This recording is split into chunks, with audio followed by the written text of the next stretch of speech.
আজকের ভিডিওতে ম্যাথ এবং ইংলিশ লিটারেচারে যারা একদম ভালো না তাদের জন্য, যারা এই জায়গাতে মার্ক তুলতে চান তাদের ক্ষেত্রে আমি প্রথমেই ম্যাথের কথা বলছি। আপনারা ম্যাথের জন্য কি করবেন? দেখেন, ম্যাথ হচ্ছে খুবই ইম্পর্টেন্ট একটা সাবজেক্ট। এটা আপনার বাস্তব জীবনে কাজে লাগে, আপনার প্র্যাকটিক্যাল লাইফে যেহেতু এটা কাজে লাগে সেক্ষেত্রে আপনাকে এটা শিখতেই হবে। এখন দেখেন, চাকরি পরীক্ষার জন্য আপনি ম্যাথ কীভাবে শিখবেন? আপনাকে আমি যে কয়টা জিনিস বলবো খুব নোট করে রাখবেন। প্রথমে আপনার একটা নোট খাতা লাগবে, প্রথমে আপনার একটা নোট খাতা রাখবেন।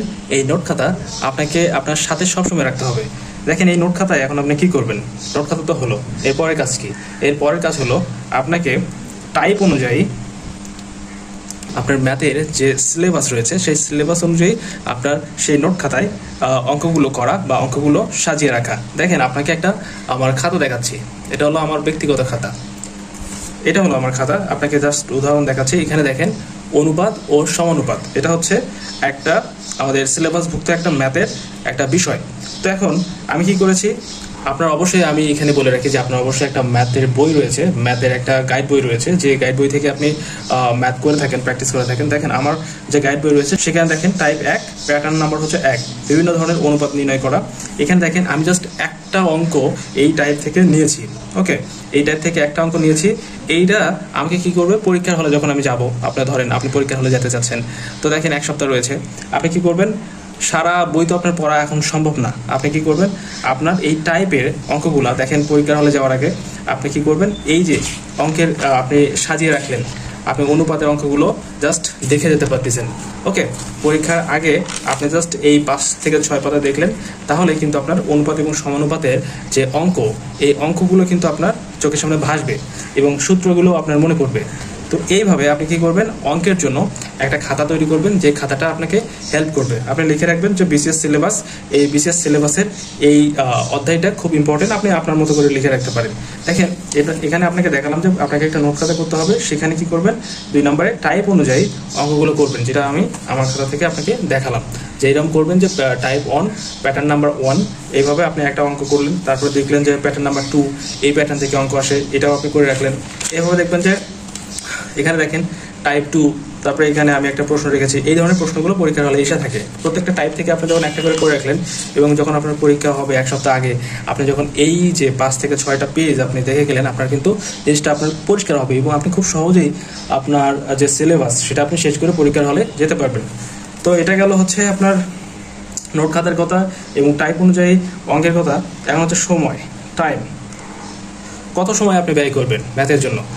আমি আপনাকে বলছি, আপনি যদি ম্যাথে দুর্বল হয়ে থাকেন সেক্ষেত্রে আপনাকে আমি আমার গত ভিডিওতে আমি বলেছি, আপনি যদি ম্যাথে দুর্বল হয়ে থাকেন আপনাকে 2 ঘন্টা প্লাস সময় বের করতে হবে। এখন 2 ঘন্টা সময় আপনি যদি প্রত্যেক দিন না দিতে পারেন তাহলে কিন্তু নোট খাতা, তারপর আপনার টাইপ, তারপর টাইম, এইগুলো সব কিছুই কিন্তু আপনার আর হয়ে উঠবে না। বেসিক্যালি আপনাকে ভালো করার জন্য, ভালো মার্কস তোলার জন্য আপনাকে কী করতে হবে, টাইম দিতে হবে। তো এই টাইমটা আপনি কীভাবে দেবেন? প্রত্যেকদিন সকালবেলা হয় আপনি ইংলিশ দিয়ে পড়া শুরু করবেন, নয়তো আপনি হচ্ছে ম্যাথ দিয়ে শুরু করবেন। এখানে যদি আপনি ম্যাথ অথবা ইংলিশ দিয়ে শুরু করেন সেক্ষেত্রে আপনার মস্তিষ্ক যেহেতু এই সময় ফ্রেশ থাকে, আপনার আন্ডারস্ট্যান্ডিং অ্যাবিলিটি এই সময় যেহেতু ভালো থাকে, সেই ক্ষেত্রে আপনি কিন্তু ভালোভাবে পড়তে পারবেন এবং ভালোভাবে ম্যাথ করতে পারবেন। তো আপনাকে যদি ম্যাথের বিষয়ে সামারি করি, আপনাকে কী করতে হবে, একটা নোট খাতা করতে হবে। এই নোট খাতাতে কী করবেন, প্রত্যেকটা অঙ্কই কি এখানে তুলবেন না, এখানে প্রত্যেকটা অঙ্কই এখানে তুলবেন না। এখানে কী করতে হবে, আপনাকে টাইপ অনুযায়ী আপনার সেই নোট খাতাটা সাজাতে হবে। ওকে, তো এখন সাজানোর জন্য তো অবশ্যই টাইম প্রয়োজন। তো আপনাকে সেই টাইম দিতে হবে। প্রত্যেক দিন 2 ঘন্টা প্লাস আপনাকে এখানে টাইম রাখতে হবে। আপনি কি করবেন, প্রত্যেকটা বিসিএসের যে সিলেবাস রয়েছে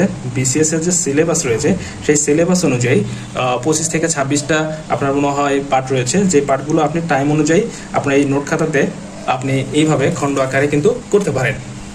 তো এটা গেল ম্যাথের বিষয়। আমরা এখন ইংলিশ লিটারেচার সম্পর্কে কিছু জানবো।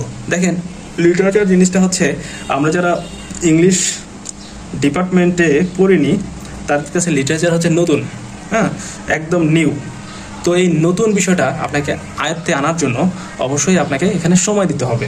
এখন দেখেন, ইংলিশ হচ্ছে আমরা জানি বিসিএসে ইংলিশ হচ্ছে 35 মার্ক, সেখানে আপনার প্রায় 15 মার্কসের মতো আসে লিটারেচার থেকে। তো এই লিটারেচার থেকে যেহেতু 15 মার্কস আসে, অবশ্যই এখানে রিটেনে এখান থেকে কোনো অংশ নেই, কিন্তু প্রিলিমিনারিতে আপনার 15 মার্কস ইংলিশ লিটারেচার থেকে আসে। তো দেখেন আপনাকে একটা বই দেখাই, এটা হচ্ছে আমার ইংলিশ লিটারেচারের মেইন বই। আরেকটা বই রয়েছে সেখান থেকে আমি অন্যভাবে পড়ি, কিন্তু এইটা হচ্ছে আমার মেইন বই।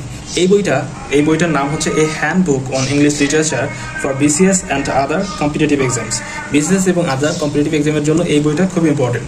আপনি কি করবেন, যেহেতু আপনি বলেছেন যে আপনি ইংলিশ লিটারেচারে একটু আপনার সমস্যা রয়েছে, আপনি কি করবেন, এই ছোট্ট একটা বই, এখানে পেজ রয়েছে 248টা পেজের মতো রয়েছে। সবগুলো পেজই ইম্পর্টেন্ট না, কিন্তু আপনাকে কি করতে হবে, আপনি যেহেতু এখান থেকে মার্ক তুলতে যাচ্ছেন, ইংলিশ লিটারেচারে 15 মার্ক রয়েছে, আপনি এখান থেকে মার্ক তুলতে যাচ্ছেন, আপনি কি করতে হবে, এই লিটারেচার বইটা ভালো করে আপনার প্রত্যেকটা দিন আপনি যদি এখান থেকে 10 থেকে 20 পেজ করে পড়তে পারেন সকালবেলা, সেক্ষেত্রে কিন্তু আপনার এই বইটা আপনার 15 থেকে 20 দিনের মধ্যে শেষ হয়ে যাবে। ওকে, তো এই বইটা আপনি কি করবেন, বাজার থেকে কিনবেন।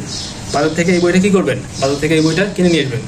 এই বইটা ছাড়াও যদি আপনার অন্য কোনো বই থাকে, সেই বইটা আপনি কি করবেন, সিলেবাস অনুযায়ী, বিসিএস এর যে একটা সিলেবাস আছে, সেই সিলেবাস অনুযায়ী আপনি কি করবেন, সেই বইটা আপনি ধরে ধরে গুরুত্ব সহকারে, অর্থাৎ গুরুত্ব যে জায়গাগুলোতে রয়েছে সেই গুরুত্ব বিবেচনা করে আপনার কিন্তু সেটা শেষ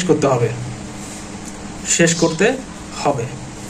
তো আপনি যদি ম্যাথ এবং ইংলিশ লিটারেচারে ভালো করতে চান, আপনাকে এই জিনিসগুলো আমি যেগুলো আগে বললাম সেই জিনিসগুলো ফলো করতে হবে। এবং ইংলিশ লিটারেচারে ভালো করার জন্য আপনাকে অবশ্যই এখানে টাইম দিতে হবে। তো এখানে আপনাকে, যেহেতু ইংলিশ পার্টটা আমরা জানি যে 35 মার্কসের, তো এই 35 মার্কসের মধ্যে যেহেতু 15 মার্কস রয়েছে ইংলিশ লিটারেচারে, আমরা কি করব, সময়কে ভাগ করব। অর্থাৎ 2 ঘন্টা যদি আমরা প্রত্যেকদিন ইংলিশে দেই, এবং এই ইংলিশে দেওয়ার যে 2 ঘন্টা সময়, সেই 2 ঘন্টা সময়কে আমরা 2 ভাগ করব।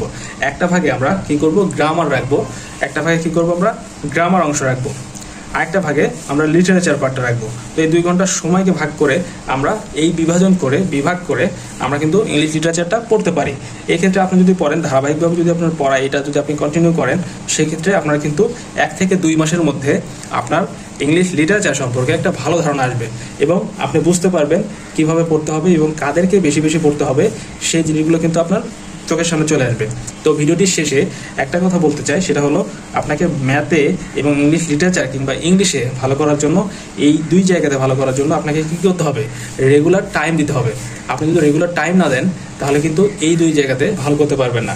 এই 2 জায়গায় অনেক মার্ক পাওয়ার জায়গা, আপনারা এই 2 জায়গাগুলোতে ভালো করবেন, ভালো মার্কস তুলতে পারবেন, এতে করে আপনার চাকরি পেতে সুবিধা হবে। সবাই ভালো থাকবেন, আমার জন্য দোয়া করবেন। আসসালামু আলাইকুম।